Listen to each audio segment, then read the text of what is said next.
अगर आपके मन में आता है कि मैं अपने गांव की, अपने जिले की किस्मत बदलूं, तो आप मतलब आईएएस बनने के बाद आप कहेंगे ये कि अरे वैसा नहीं है, बहुत दबाव रहता है। लेकिन कितना भी दबाव रहे, इतनी ताकत आपके पास जरूर रहती है कि आप लाखों लोगों की जिंदगी बेहतर बना सकते। मैं आजकल एक एग्जाम्पल देके बात समझाता हूं। उत्तर प्रदेश के ही एक अधिकारी हैं, मेरे विद्यार्थी हैं, पुलिस में है, आईपीएस हैं, सीनियर हो गए तो काफी। तो नाम नहीं बोलूंगा क्योंकि यही राज्य है उनका वैसे भी, और यूट्यूब पे तो फिर राज्य कोई भी हो, क्या फर्क पड़ता है।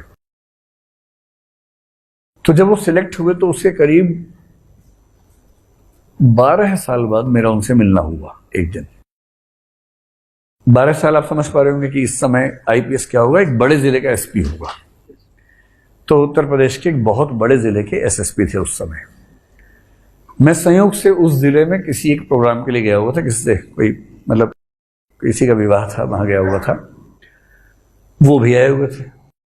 अब आए हुए थे तो 12 साल बाद मिलना हो गया हमारा, फिर खूब गप्पें होने लगी। फिर हम 4-5 घंटे रात को 2-3-4 बजे तक साथ बैठे, बात करते रहे। मैं उनके बारे में जो जानता हूं वो सत्वगुण का व्यक्ति है। सत्वगुण समझते हैं ना, मन करता है पढ़ने का, संगीत का, कला का। बहुत शांत स्वभाव का व्यक्ति, इतना शांत कि उससे बात करके आपको, आप भी शांत हो जाए, इतना शांत व्यक्ति है कि मजा आ जाएगा आपको बात करके। और जितनी बातें होंगी वो पढ़ाई लिखाई की, नई रिसर्च क्या हो रही है, किस विषय में क्या नया चल रहा है, उस तरह की बात। इतना पढ़ने का उनको शौक था। भारत में दुर्भाग्य ये भी है कि जो लोग बहुत अच्छा पढ़ना चाहते हैं उनको पढ़ाई के रास्ते पे आगे बढ़ना आसान नहीं होता है। आप कॉलेज में लेक्चरर बनना चाहें, प्रोफेसर बनना चाहें, जुगाड़ तंत्र इतना खतरनाक है कि योग्य होकर आप नहीं बन पाएंगे, केवल जुगाड़ू होकर ही बन पाएंगे। ये बड़ा भारी संकट हमारी शिक्षा व्यवस्था के सामने इस समय है। पता नहीं क्यों सरकारें इस पर तो ध्यान नहीं दे रही है, शायद कभी देंगी, उम्मीद करते हैं।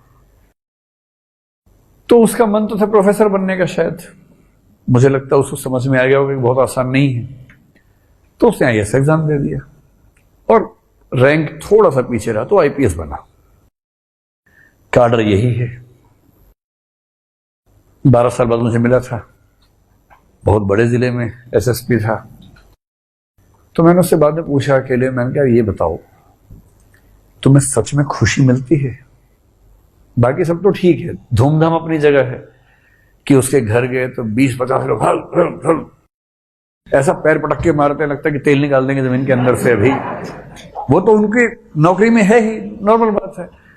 सब बंदूकधारी खड़े हुए, इतनी गाड़ियां खड़ी हैं, टाइम टाइम टाइम टाइम चल रहा है उस समय। ये मतलब मोदी जी ने टाइम टाइम बंद किया, उससे पहले की बात बता रहा हूं। तो जब अकेले बैठे मैंने उससे पूछा, मैंने भाई सच में मजा आता है? क्योंकि ये सब चीज 4 दिन अच्छी लगती हैं, शुरू में अच्छा लगता है, सच में अच्छा लगता है कि आप पुलिस कांस्टेबल को देके भाग जाते थे पहले। भाई अगर आप कहीं बैठे हो और एक कांस्टेबल आपके पास चलता हुआ है, दिल कैसा होता है? धक धक होने लगता है कि ये मेरी तरफ क्यों आ रहा है। और वाकई तरह पूछे भाई टाइम क्या हुआ है, अब मेरे भाई साहब वहीं से पूछ लेते ना दूर से, इतनी देर में क्या क्या हो गया मेरे साथ आपको अंदाजा नहीं है, पूरा केमिकल चेंजेस आ गए मेरे अंदर इतनी देर में। तो ऐसे मत किया करो यार, दूर से पूछ लिया करो। कांस्टेबल को देख के जिसकी मतलब हवा खिसक जाती हो, वो बन गया आईपीएस। अब आईपीएस बनते क्या होता है, बदल जाता है सब कुछ जीवन में। ऐसा बदलता है, फिर क्या हो रहा है कि आप जिस जिले में रहते हैं वहां के एसपी का फोन आ रहा है कि अरे आइए किसी चाय पीते हैं। आपने कहा जी सर, कहाँ आना होगा? बोले अरे बेटा हम गाड़ी भेज रहे हैं, तुम आ जाओ। अब थोड़ी देर में टाइम टाइम टाइम टाइम की आवाज है, आपके घर के बाहर 3 गाड़ियां खड़ी हैं, एसएचओ आया हुआ है और वो वाला कांस्टेबल भी आया हुआ है साथ में।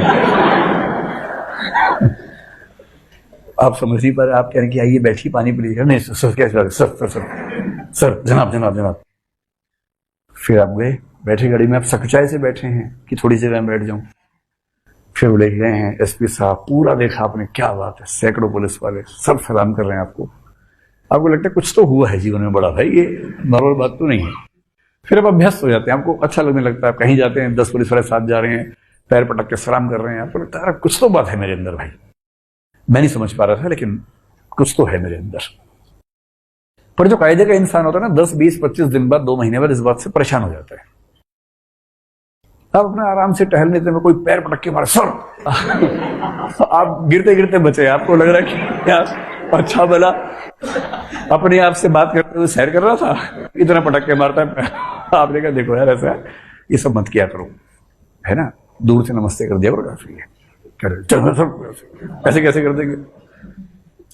तो जो सत्व गुण वाला व्यक्ति उसको अच्छा नहीं लगता है सब, रजस वाले को अच्छा लगता है कि थोड़ा और जोर से पटको पैर, जोर से बोलो सर, थोड़ा आवाज से बोलो सर, हाँ ऐसे सबको ट्रेनिंग दो। और जैसे हम शाम को आएंगे सब लाइन में खड़े होकर सर करना है, पैर पटक के, ठीक है। तब इस व्यक्ति को तो वो सब शौक था नहीं, तो इस व्यक्ति का विषय था यूपीएससी में हिंदी साहित्य, बैकग्राउंड भी थी उसकी। हिंदी साहित्य में एक उपन्यास है बहुत प्रसिद्ध, गोदान। उस गोदान में लखनऊ का भी जिक्र है, थोड़ा सा है, आसपास किसी जिले के बारे में है। प्रेमचंद बड़े खतरनाक लेखक थे। उन्होंने कहा कि ये जो कहानी है 2 गांवों की कहानी है, और साथ में कहते हैं सेमरी और बेलारी 2 गांव का नाम बताया। सेमरी और बेलारी अवध प्रांत के 2 गांव हैं, जिले का नाम बताने की जरूरत नहीं। ये वाक्य आता है, जिले का नाम बताने की जरूरत नहीं। तो क्या मतलब? इसका भाव ये है कि कोई भी जिला सोच लो यार, सभी जैसे हैं आसपास के, कोई जिला सोच लो, कोई किसान सोच लो, उसमें एक किसान है होरी, होरी, हाँ, होरी की पत्नी का नाम धनिया है, पुदीना नहीं धनिया है ना। होरी का एक बेटा है, दरअसल उसका नाम गोवर्धन है, पर जब तक गोवर्धन के पास धन नहीं है तो उसका नाम तब तक गोबर है। इसी जब वो लखनऊ के अमीर बन गया तो लोग उसे गोवर्धन भैया कहने लग गए, तो भैया भी बाद में लगा और धन भी बाद में लगा। जब तक बेचारा गांव में था, फुकरा घूम रहा था, उसका नाम था गोबर, गोबर था, गोबर हो गया था नाम। ऐसा ही होता है, गरीबों के नाम ऐसे ही होते हैं। अब होरी बेचारा इतना परेशान है, बार बार फंस जाता है, उधार लेता है, गाय खरीदी किसी तरह से, किसी ने जहर दे के मार दिया, बार बार उधार, फिर लगान चुकाना है, ब्याज चुकाना है, करते करते स्ट्रगल करते करते अंत में मर गया, क्योंकि चौतरफा शोषण ने उसकी जिंदगी को सोख लिया, छीन लिया उससे। और प्रेमचंद की चिंता यह है कि उस समय के लगभग हर किसान की अवध प्रांत में ऐसी हालत थी। तो वापस लौटिए इस आईपीएस के पास। तो मैंने उससे पूछा, मैंने कहा भाई तुम्हें अच्छा लगता है या किसी तरह से घसीट रहे हो, ढो रहे हो? तो उसने एक ऐसा वाक्य बोला जिससे हिला दिया मुझे। तब से मैं सारे बच्चों को जब वो इंटरव्यू देते हैं उससे मैं उनको ये वाक्य बताता हूं, बिना उसका नाम बताए। उसने कहा सर नौकरी ठीक ही है, कोई दिक्कत वाली बात नहीं है, ठीक ही चल रही है, बस संतोष एक ही बात का है कि हर सप्ताह एक ना एक होरी की जिंदगी बचा लेता हूं। अभी सोच के देखिए,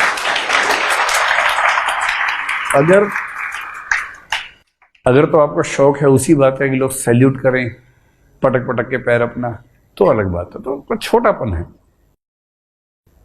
पर अगर संतोष की बड़ी वजह खोजनी है तो ये, आप हर हफ्ते किसी एक होरी की जिंदगी बचा सकते हैं, और बड़े स्तर पर शायद एक बार में लाखों की जिंदगी बचा सकते हैं, बना सकते हैं।